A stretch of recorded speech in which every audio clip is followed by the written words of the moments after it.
Momento de recibir a nuestra invitada, nos acompaña Norma Medina. Ella es directora de producción técnica del INE. Norma, ¿cómo está? Bienvenida. Muy buen día, muchísimas gracias por la invitación. Bien, Norma está trayendo para compartir con nosotros datos relacionados a ocupación laboral, datos que corresponden, me decía recién, al segundo trimestre del año, ¿es así? Así es, estos datos nosotros publicamos trimestralmente. Tenemos una encuesta permanente de hogares continua que todo el año estamos en campo. Y esa encuesta sirve para investigar indicadores del mercado laboral y otros indicadores socioeconómicos. Trimestralmente publicamos datos de empleo y anualmente todo lo que corresponda a pobreza y otras medidas de bienestar. Sí, y actualmente, ¿cuál es el nivel o cuál es la situación del empleo en Paraguay? ¿Qué arrojan los datos del segundo trimestre? Los resultados de este segundo trimestre hay que compararlos con el mismo periodo del año anterior, 2024. Sí. Y en ese sentido vemos indicadores muy positivos, iniciando luego con la fuerza de trabajo. La fuerza de trabajo es un conjunto de personas que están trabajando en el momento de la entrevista, haciendo alguna actividad económica para generar ingresos, por lo menos una hora en una semana. Y el otro grupo que conforma la fuerza de trabajo son los desocupados, son los que están buscando activamente trabajo como para insertarse en el mercado laboral. Y la fuerza de trabajo tuvo un incremento importante al comparar 2025 con 2024. En términos absolutos fueron alrededor de 124.000 personas que se sumaron al grupo de personas en la fuerza de trabajo. Y vemos que no se sumaron por los desocupados, porque a veces también una noticia positiva por la fuerza de trabajo puede que no sea de los que consiguieron trabajo, sino puede ser que sean los desocupados que se están sumando. Y en este caso lo que vimos con estos resultados fue que el incremento de la fuerza de trabajo es precisamente por el incremento de la mano de obra ocupada. El incremento en ese grupo es de más de 120.000 personas. Y en contrapartida, los desocupados bajaron en alrededor de 42.000 personas. Entonces, eso hace un incremento neto de la fuerza de trabajo de más de 80.000 personas. Ahora, también ustedes siempre hacen un trabajo de desglose, por llamarlo de alguna manera, tal vez no es el término técnico, pero siempre mencionan también aquellas personas que están plenamente ocupadas, aquellas personas que están como subocupadas o aquellas que están temporalmente ocupadas. Sí, de hecho que se puede caracterizar a esta población. Generalmente cuando se ve indicadores más agregados se mira la ocupación, se mira la desocupación y la subocupación. La subocupación es un subconjunto de la ocupación. Y lo que se analiza ahí, si estas personas están trabajando la cantidad de horas que tienen disponibles para trabajar y tienen tiempo y además quieren sumar más horas a su trabajo. Ese también es un indicador que fue bajando y ahora en relación al trimestre del año pasado tenemos casi un empate técnico. Si bien en términos absolutos hay un pequeño incremento de alrededor de 7.000 personas creo, pero como estos datos provienen de una muestra, entonces tienen un error muestral. Y para poder comparar si hubo un crecimiento o no, hay que generar sus errores. Y lo que vimos es que el incremento no fue significativo, prácticamente podemos estar hablando de un mantenimiento de esa cifra dentro de la ocupación al comparar 25 con el año 24. Eso quiere decir que ocupan más del tiempo que tienen ya disponible para trabajar, es decir, trabajan más horas. Trabajan menos horas. Menos horas. Están trabajando pocas horas y dicen yo tengo más horas disponibles para trabajar y no estoy consiguiendo sumar horas de trabajo. Por ejemplo, puede ser una peluquera que está disponible mañana y tarde, pero solo consigue trabajar de tarde. Entonces no logra cumplir la cantidad de horas de su expectativa para poder trabajar. Se lo llama también internacionalmente subocupación por insuficiencia de tiempo de trabajo. Ahora, y en relación a aquellas personas que consiguen trabajos temporales, ¿ustedes también tienen o manejan esos datos? Sí, hay muchísimas formas de mirar un indicador, una pregunta que formulamos para captar eso de si es que tiene un contrato temporal o ya es un trabajo a largo tiempo. O también preguntamos si hace cuánto que está trabajando en esto, la antigüedad en la empresa. Hay muchísimas características que no solo es preguntar si trabaja o no, sino en qué trabaja, cuánto tiempo hace que trabaja, cuántas horas, tiene contrato, aporta a la seguridad social, cuánto gana, toda esa información de la mano de obra sí también contamos. Y como para caracterizar, el contrato temporal solo prácticamente se da en el sector público, casi en el sector privado no existe ese contrato temporal o contrato a largo tiempo, pero sí lo que vemos es que los asalariados, sobre todo los que están en relación de dependencia, tienen poco tiempo en la empresa, en promedio duran 8 a 9 años y están muy en consonancia con el tema de que a los 10 años de antigüedad como que se corta o se renegocia un contrato.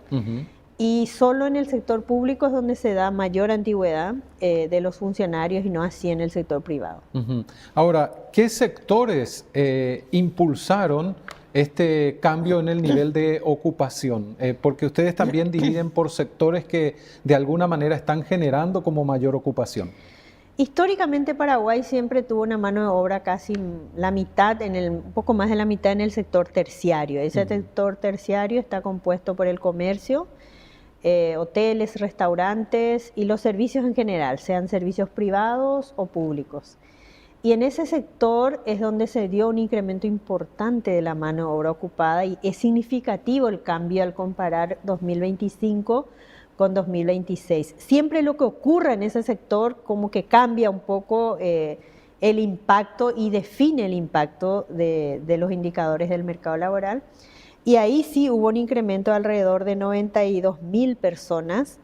Se dio principalmente en el sector de comercio al por menor o menor y también se nota el impacto de este programa Hambre Cero porque fue generalizado el tema de personas que están trabajando como cocineros, como delivery, como servicios de cocina. Que incluso, en alguna manera están incluidos en el servicio. Y están incluidos en ese sector y esto fue algo también que no se daba antes. Desde que apareció ese programa, el incremento se da tanto en varones como en mujeres.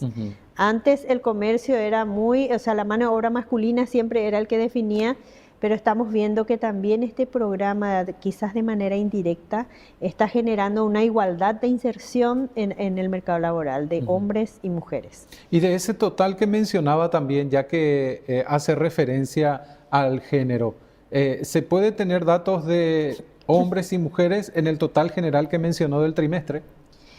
En este incremento del comercio de 50% hombres y 50% mujeres, y en términos de mano de obra en la fuerza de trabajo, también tenemos los números donde sí, efectivamente de 3.127.000 que están en la fuerza de trabajo, casi 1.700.000, 1.800.000 son hombres y 1.343.000 son mujeres. Las mujeres también se van insertando y como que van disminuyendo la brecha de participación en el mercado laboral con relación a los hombres. Mencionaba que el sector terciario es el destacado. ¿Cuáles son los otros sectores que le siguen, digamos? Porque muchas veces también en los datos aparece la construcción, que es un dinamizante también de la economía. Sí, los otros sectores son el sector primario, que está compuesto por el sector agrícola, agropecuario, y el secundario están las industrias y la construcción. Prácticamente en el peso, en toda la mano de obra, primero está el sector secundario y luego el sector agrícola. Y en ese sector secundario lo que vimos fue que en las industrias manufactureras sí se incrementaron. No así la construcción. La construcción prácticamente está manteniendo y... Tampoco pierde, digamos. Tampoco pierde. Evidente que también en este segundo trimestre de este año tuvimos una época de lluvias, entonces como se ve la mano de obra más micro, en la encuesta de hogares lo que medimos es mano de obra. Puede haber construcciones enormes, pero que no sean intensivas en mano de obra, no va a impactar. Todas estas construcciones que son intensivas en mano de obra son las que van a impactar y ahí vimos una igualdad, ni bajó ni subió. Y lo que sí vimos que en el sector de construcción el trabajo formal creció, pero el trabajo informal disminuyó. Entonces eso generó y compensó el crecimiento y se da como una igualdad entre 2024 y 2025 en lo que corresponde al segundo trimestre. Y de ese total que mencionaba, justamente hablando de informalidad y formalidad, ¿qué niveles o qué datos manejan? Porque siempre hay que tener en cuenta también estos números. Son interesantes por lo que mencionaba antes, el contrato, la seguridad social, el tiempo de trabajo. Paraguay tiene una mano de obra informal muy alta en comparación a países de la región. Si sacamos el sector agropecuario, siempre calculamos al sector no agrícola. ¿Por qué? Porque el sector agropecuario tiene un tratamiento distinto, Sí. pero estamos también nosotros viendo la forma de incorporarlos en el cálculo de la informalidad. Pero por ahora, al excluir a ese grupo, más del 64% de la mano de obra del Paraguay, más del 60% siempre históricamente fue informal. Pero estamos viendo señales también positivas de que eso también va bajando la informalidad y por tanto va creciendo la formalidad. Y eso cuando hablamos en qué sector se dio el incremento de la mano de obra ocupada, decíamos en el sector terciario. Sí. ¿Pero quiénes? ¿Independientes o dependientes? Y vimos que eran los dependientes, son los empleados los que están incrementándose. ¿Y qué tipo de empleados? ¿Formales o informales? Y vemos que son los formales. Entonces hay muchas señales muy positivas en ese sentido de que antes el crecimiento de la informalidad, prácticamente toda la mano de obra ocupada que crecía se daba en la informalidad. Ahora, en este segundo trimestre de 2025, vemos que la formalidad sube en mano de obra casi al mismo nivel que la informalidad, que eso no se estaba dando anteriormente. Igualmente sigue siendo muy alta la informalidad, más del 60%. Sigue siendo. Paraguay tiene, yo creo que un tema pendiente en la parte del mercado laboral es ese tema de la informalidad, porque es creciente, pero todavía en un nivel mínimo que no está cambiando los patrones. Eso también tiene mucha relación con la estructura de la situación en el empleo. Paraguay antes tenía 30% de su mano de obra ocupada en el sector dependiente y 70% era independiente. Ahora está pasando al revés, prácticamente 60 dependiente y 40 independiente. Entonces, al crecer la mano de obra dependiente también hay mayor probabilidad que crezca la formalidad. Ahora, eso es un patrón, lo que mencionaba recién, que se vio en los últimos años, este cambio, ¿y a qué se debería, Norma? Y lo que estábamos comentando, este es un cambio prácticamente que se va dando de manera muy gradual y pequeña. Pero en estos últimos 2 años, y sobre todo en este último año, sí tuvo un salto. Y nosotros en la investigación misma vemos a qué se debe este cambio un poco más positivo que antes, y es justamente a programas que exigen que la mano de obra esté con seguridad social, que las empresas que subcontratan le exigen que su personal tenga seguridad social. Y también se nota una leve mejoría en la parte del registro de los micro y pequeñas empresas, de las micro y pequeñas empresas. Sí, ahí hay crecimiento. Hay crecimiento tanto de personas como también de formalización.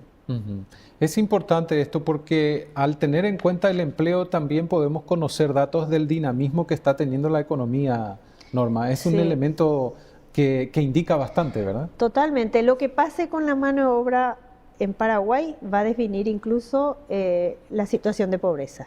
Hay mucha relación en que cuando le va bien a la población en su ocupación, también tiene mayor capacidad de compra de la canasta básica de alimentos y no alimentos, y eso también genera casi siempre una disminución de la pobreza monetaria. Ahora también hay que considerar que a veces lo macro no es muy coherente con lo micro. Por ejemplo, hay mucha exportación de soja, pero eso no es intensiva en mano de obra. Entonces sí favorece a una pequeña proporción del país, pero no al resto, no hay un efecto derrame inmediato. Y el otro tema es carne. Exportamos mucha carne, pero ¿eso implica mayor mano de obra? No. Entonces tampoco va a impactar rápidamente. Pero todo lo que pase con la construcción, todo lo que pase en el comercio, en otros sectores de intensiva mano de obra, sí va a impactar siempre en una mejora del bienestar de la población. Y el desafío siempre es sostener esa mejoría, Norma. Sostener, y eso se da cuando se va formalizando, definitivamente. Ojalá se pueda sostener también, si bien el impacto que vemos son programas de focalización que están siendo cada vez más universalizados. Ojalá eso también pueda ir manteniéndose para que esto vaya mejorando. Norma, agradecemos su tiempo y su visita aquí en Canal Pro. Muchas gracias, y tenemos más información de las que preguntaste, así que seguro estaremos está en el sitio web, o cualquier información adicional les podemos ir dando. Agradecidos. Gracias a ustedes.